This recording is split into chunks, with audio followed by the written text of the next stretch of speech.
Sultan the President, Misteri Pena Berkepala Naga Emas. Penulis Indra Adil.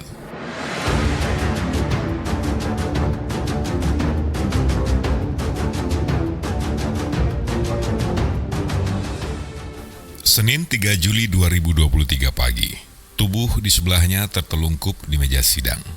Mulanya ia tidak menyadari. Dia pikir wakilnya itu cuma tertidur karena lelah. Sampai beberapa menterinya tampak gelisah.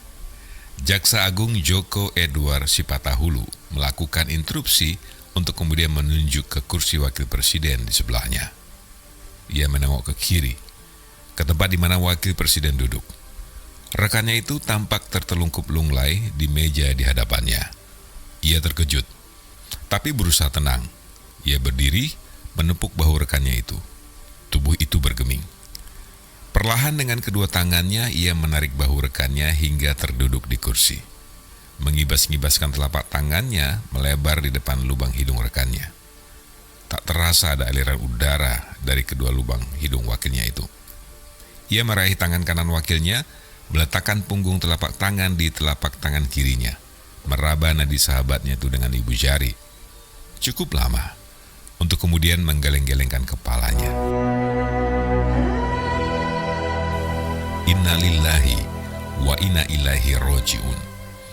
Sementara ajudannya dan ajudan wakil presiden telah berada di sampingnya untuk kemudian melaksanakan perintah menghubungi tim kesehatan kepresidenan guna mengatasi insiden ini. Seluruh menterinya menundukkan kepala untuk berdoa sesuai keyakinan mereka masing-masing.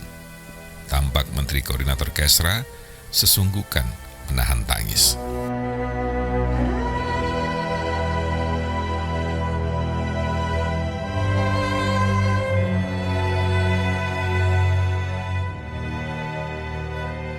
Selasa 4 Juli 2023. Wakil Presiden RI Djoko Sampurno wafat dalam sidang kabinet.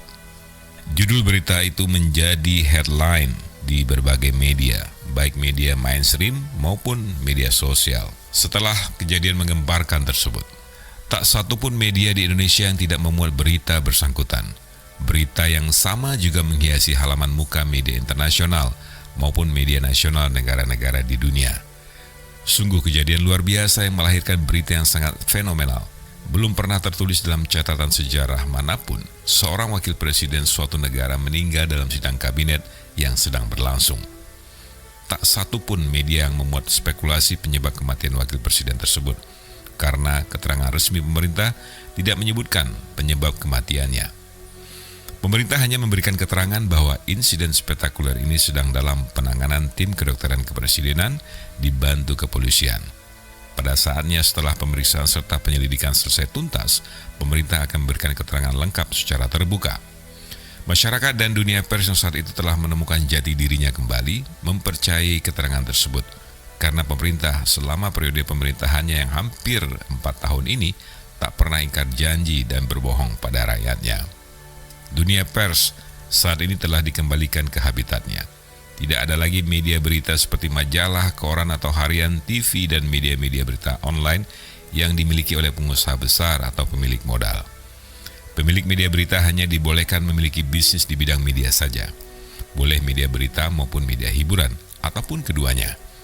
Kode etik jurnalistik yang selama hampir 1 dekade diabaikan, bahkan 5 tahun terakhir dilemparkan ke got oleh tokoh-tokoh media itu sendiri, kini telah dikembalikan ke tempat terhormatnya, dan etika tertulis itu diterapkan dengan ketat terhadap seluruh komunitasnya.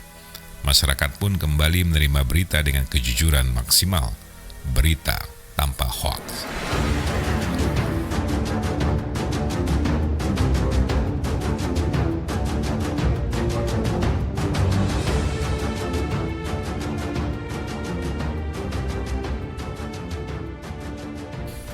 Sekitar 5 tahun silam, di bulan Agustus 2018, di suatu pagi telepon selularnya berdering. Ia mengangkat telepon tanpa melihat siapa yang menelponnya. Kebiasaan buruk yang selalu diulanginya, meski ia pernah hampir tergelincir karena hal yang sama. Halo? Ya, halo sayang. Ia terkesiap, berpikir sejenak. Ini siapa? Nancy sayang, suara mendesah. Yang tadi malam, puaskan sayang? Cepat ia tutup telepon itu. Sekejap ia teringat pada kasus kriminalisasi seorang ulama besar yang kata berita burung terkait chatting-chattingan dengan seorang janda yang tidak jelas juntrungannya 1 tahun yang silam. Sampai saat ini pun kasus itu tak jelas awal mulanya dan tetap tak jelas pula babak akhirnya. Kecuali penyelesaian abal-abal yang diumumkan oleh aparat muka tebal. Untung saja kasus kecerobohan angkat teleponnya tersebut tidak berlanjut. Tapi kali ini ia mengulangi kecerobohan yang sama tanpa melihat ke layar telepon di hadapannya. Ia angkat telepon yang tanpa nama tertera di layarnya. Halo? Ya, halo. Ini Tuan Sultan? Ya. Ini siapa? Berhenti sejenak. Maaf Pak, saya Johannes Tiro. Ia terkesiap, tapi tidak menutup teleponnya. Johannes Tiro adalah konglomerat yang sudah bertaraf Taipan, Hoaqiu asal Aceh dan termasuk Taipan paling disegani di kalangan pengusaha Indonesia. Bisnisnya menggurita dari gunung-gunung penggendong geotermal sampai ke laut-laut penyimpanan kilang-kilang minyak offshore-nya. Itu pun masih diikuti lagi dengan perkebunan sawit ratusan ribu hektar dan developer pembangunan kota-kota mandiri di seluruh Indonesia. Belum lagi bank komersialnya yang menggurita. Sungguh warna-warni sempurna dari dunia bisnis. Hatinya berdebar, tapi suaranya dipaksa untuk tidak bergetar. Ya, apa Tuhan perlu bantuan saya? Serangan mematikan yang cerdas. Bila ada orang yang belum Anda kenal menelpon Anda, boleh dipastikan ia akan minta bantuan. Apalagi orang sekelas Johannes Tiro. Lawan bicaranya tersiap sejenak. Wow, ternyata baru sejenak. Iya Tuan Sultan. Apa kita bisa bertemu di tempat saya? Kini ia yang terkesiap, tapi tak lama. Cepat ia menata diri. Diam-diam Sultan kagum 2 kali terkesiap oleh orang yang sama. Tanda bukan orang sembarangan. Kapan? Sekarang Tuan. Terkesiap lagi dia. Hat-trick. Luar biasa. Maaf maksudnya? Ya, sekarang juga. Ini super kritis.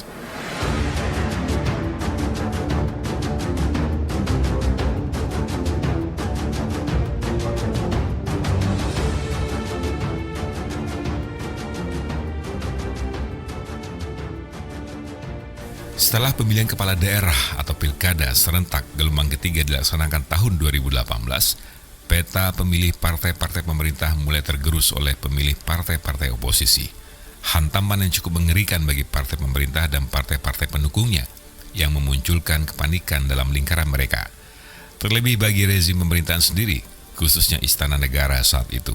Ditambah hasil pemilu di negara tetangga terdekat Malaysia beberapa bulan berlalu yang dimenangkan oleh partai oposisi di bawah tokoh politik gaek dari Malaysia, Mahathir Mohamad. Lengkaplah bentuk monster yang menimbulkan kepanikan istana.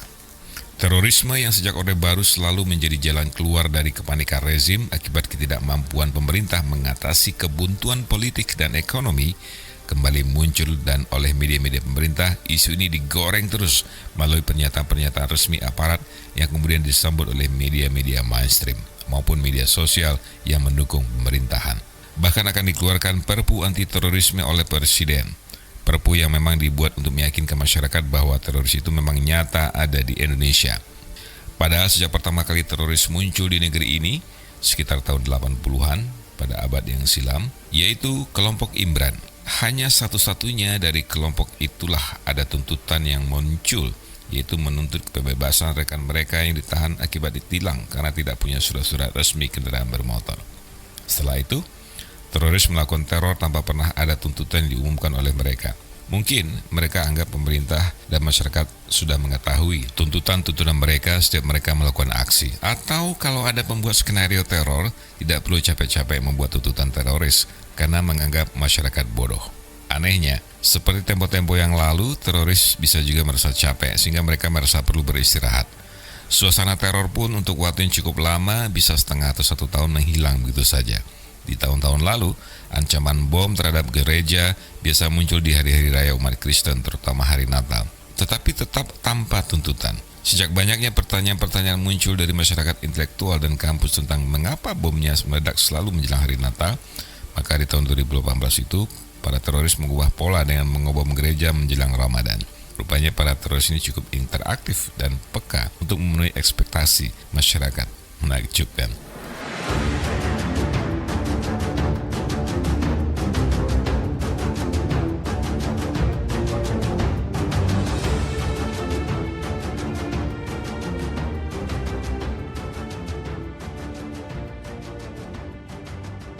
Pada masa yang heboh setelah diawali dengan penyanderaan dan pembantaian anggota pasukan elit kepolisian di markas komandonya sendiri di markas Brimob Kelapa II, disusul dengan teror bom yang meledakkan gereja-gereja dan pos-pos polisi menjelang Ramadan, Indonesia menuju pemilu legislatif yang akan diadakan berbarengan dengan pemilihan presiden.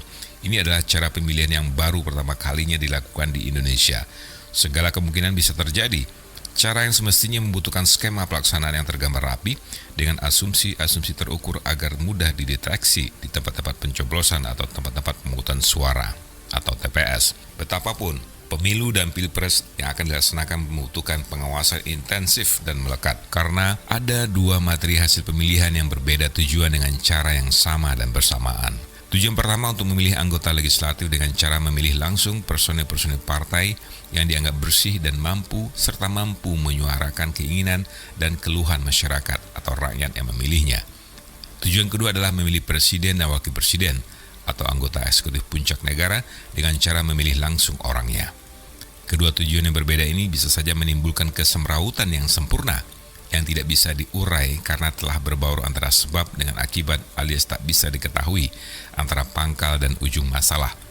Semua hal baik yang muncul sebagai modal awal pemilihan berbaur dengan hasil proses pemilu dan pilpres yang selanjutnya menjadi satu kesatuan yang tidak tampak batas-batasnya lagi.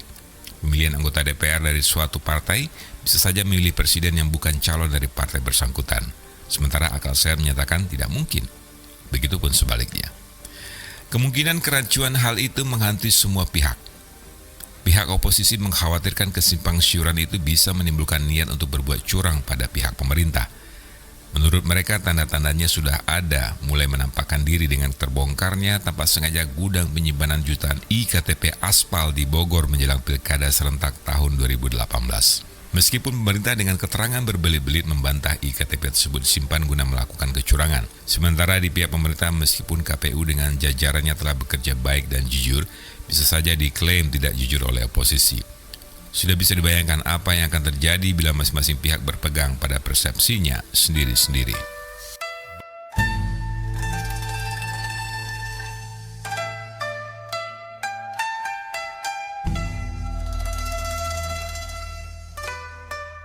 Ia datang ke tempat yang diminta oleh Johannes Tiro.